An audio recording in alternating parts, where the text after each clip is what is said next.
Hello and welcome to today's exciting episode. I'm making another mock-up. This one is Vogue V1926 and I'm just making the top part, so it's a jacket length of this coat. It's perfect. Perfect, perfect, perfect. Perfect jacket. So as I said, it's mock-up day and I'm making this one here, Vogue 1926. And I'll go to the simplicity.com website and here we go. So, there's a sale on Simplicity and that's cool. But anyway, here is the picture. So it says semi-fitted lined coat, has long two-piece set in sleeves with working vents, shoulder pads, side front pockets and side back and side front seams. Coat comes in length variations. View A is collarless coat. View B has a stand collar and patch pockets. So I'll just make the collarless one and I'll make it as a jacket length rather than a coat length. Just because you have to fit the back and the shoulders and the bust before you can fit your hips and your butt. So I'll do that. And while I'm on the website though, we'll look at a few other Chanel style jackets that are in the newly released ones. Vogue 1992. This one looks good. Or not. Okay, so it's got two jackets, a pair of trousers and a fitted skirt. Semi-fitted lined jackets have bias binding with exposed raw edges, front button closure, side seam pockets and long three-piece sleeves with mock vent. View A has purchase trim. Both skirt and trousers have contour waistband, front fly zipper and side pockets. Skirt has purchase trim on hem. Trousers have invisible hem. Sewing rating advanced. That's a lot of features that... okay, I don't really like this one now. Okay, we'll move on to... we'll look at the line drawings. Look like clean lines, but I don't know why you would put front pockets in a tweed jacket. This is designed to be tweed. And it's got a back centre seam. Ugh, a back centre seam makes everything look so cheap. I guess I should maybe buy it. Well, we'll see when it goes on sale. Okay, next up we have 1993. Someone asked me about this pattern and I assumed it was a pattern from 1993, like the end of last century. And I was like, so I Googled it and tried to find a copy on Etsy and they had like one, but it had been sold. And then I went to simplicity.com and it's a new pattern. So yeah, anyway, I thought when they asked me about it, I was like, I don't do vintage patterns, but it's actually a new one. Anyway, Vogue 1993. Fitted cropped jacket with extended shoulders, shoulder pads and two-piece sleeves. View A has below elbow length sleeves and patch pockets. View B has long sleeves with working vents and patch pockets with flaps. Fitted trousers have fly front zipper with hook and bar closure, waist facings, waist darts and invisible hem. View A and C have purchased trim. Wow, that grey one. I don't see how it's sort of gaping on the fabric is. It might just be because they use cheap fabric and it's unlined, or the shoulder pads are too big and just placed in there rather than stitched in. But yeah, I don't know. And once again, it's got a centre back seam. I'm not sure. It seems too cropped for me, but I guess if it goes on sale, I'll buy it and try it. Anyway, this is the Gucci-esque one. That's actually an old one. I've got that, so I might try that. And this is the vintage Vogue one for this season. There's always a couple. I think this is absolutely beautiful, but you would have to have such broad shoulders and such thin legs and ankles to look good in this. I think, yeah.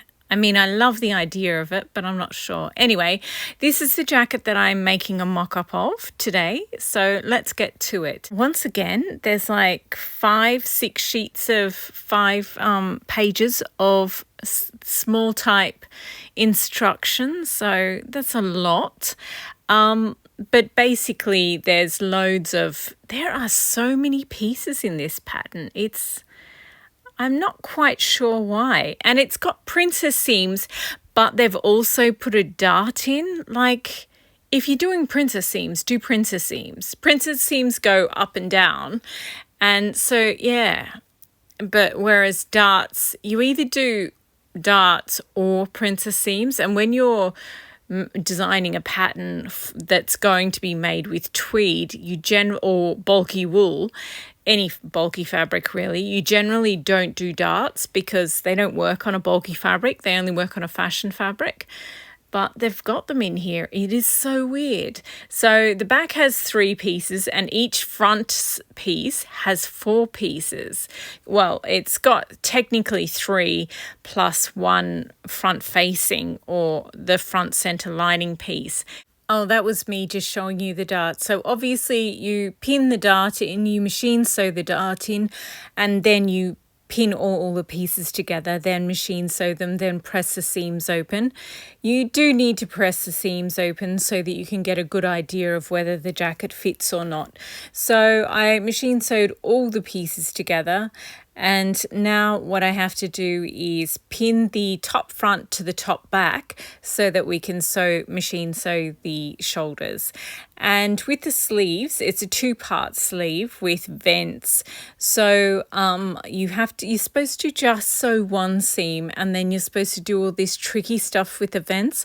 But as a mock-up, to fit it, all you really need to do is machine sew both seams. I should have done that straight away. So yeah, I mean, there's this whole complicated steps that you could do. I don't think the vents are worth it unless you specifically bought buttons that you want to use. I would probably just do buttonless vents. But anyway, I'll pin the sleeves and machine sew them, and it's a mock-up. We're just seeing whether they fit first, really. I don't think it's a particularly well-fitted sleeve, and this is supposed to be a coat, so it's supposed to go over other layers. You'd have to try it over what you're going to wear it with.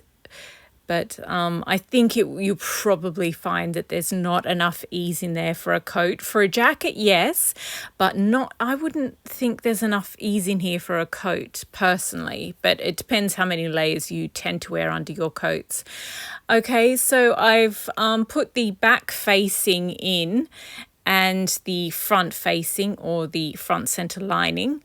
And here we go. The torso is done. I also turned under I'm doing a collarless one, so I turned under the neckline, machine sewed that, clipped the curves. So yeah, I think we'll move this and I'll put it up here. Okay, so first obviously I have to set the sleeves. So you just pin the sleeves in. Not the greatest sleeves I've ever worked with.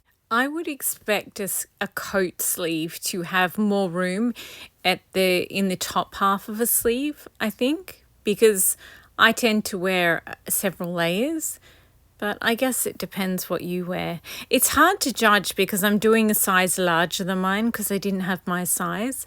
So we will see.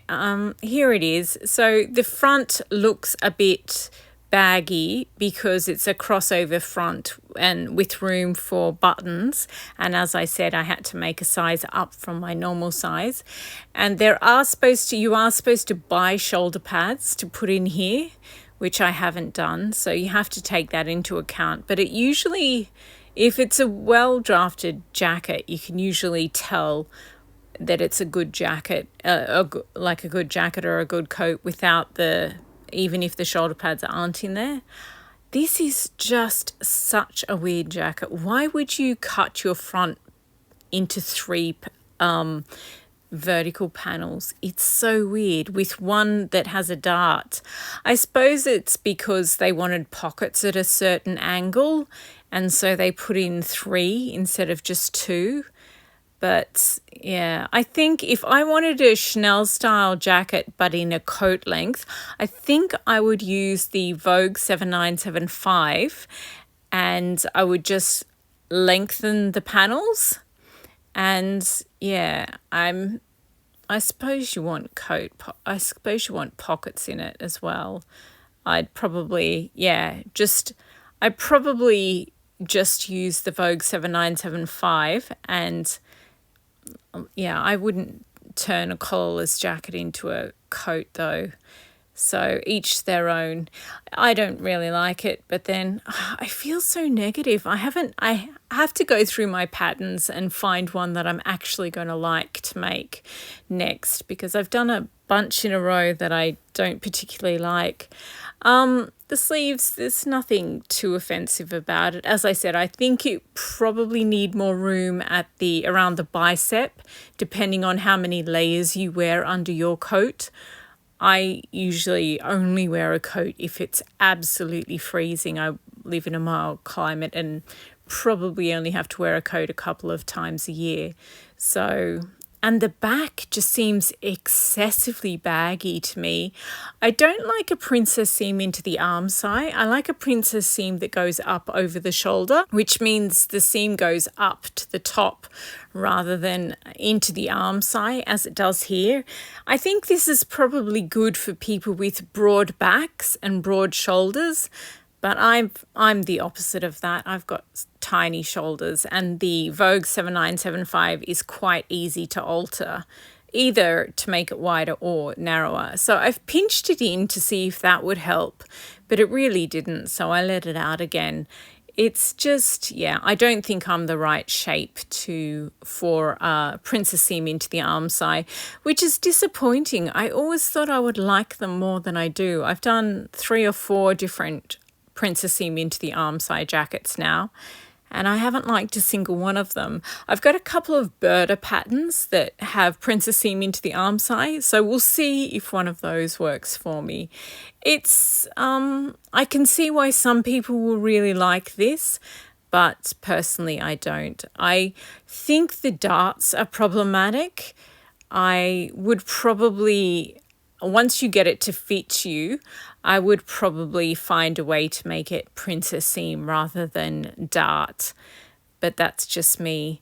But yeah, or I mean, you could do your dart in the structural layer and then just stitch your tweed over it, just sort of molding it as you go.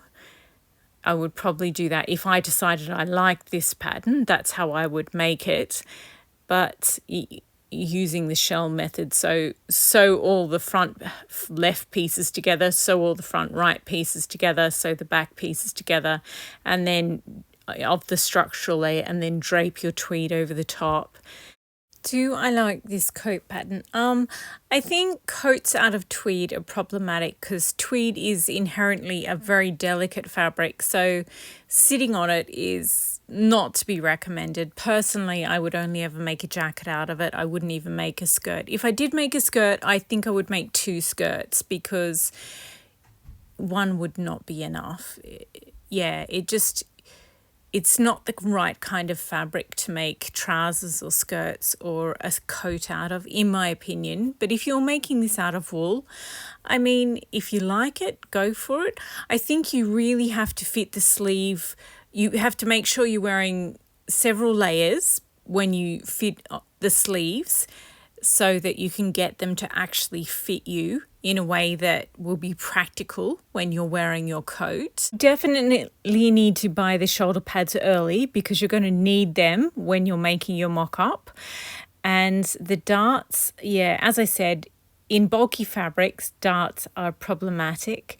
What else? You need a lot of buttons. And yeah, I don't know why you do a Chanel style jacket but as a coat. I feel like it just accentuates all the bad things. If you've got incredibly broad shoulders, you've got no lower ribs. Yeah, I feel like it went in too much at the waist and had too broader shoulders. But if that's the frame that you've got, like really broad shoulders, really narrow waist, then I mean, it would be good for you, but otherwise you will need to probably do alterations. And yeah, also, I don't think I have a high sort of muscular butt. I think I would have had to do quite a few alterations if I'd done the bottom half of the coat.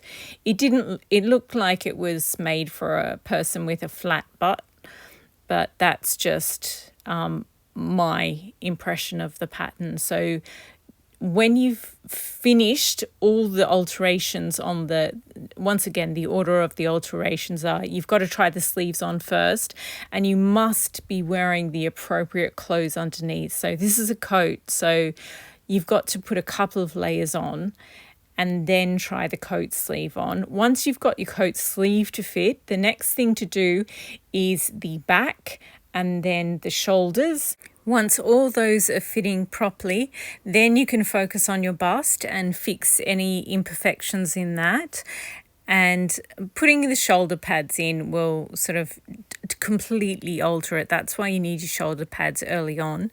And then once all of that's done, normally you don't have to sew on the bottom part of the coat and check that that fits. Normally it's fine. But with this one, a Chanel style jacket is supposed to be a jacket. It's supposed to be cropped. And that's what gives you the freedom of movement. When you turn it into a coat, you just get so many problems because you no longer have that range of movement. Anyway, yeah, I would mock up the first half and then like either sew on additions to do the full length and do a second mock up, one that was full length, I'd really want to walk around a little bit in the coat length, just to see that it carried itself well, if you get what I mean. Anyway, that is it for this video. I hope that was useful in some way. Thank you very much for watching, and yeah, happy sewing.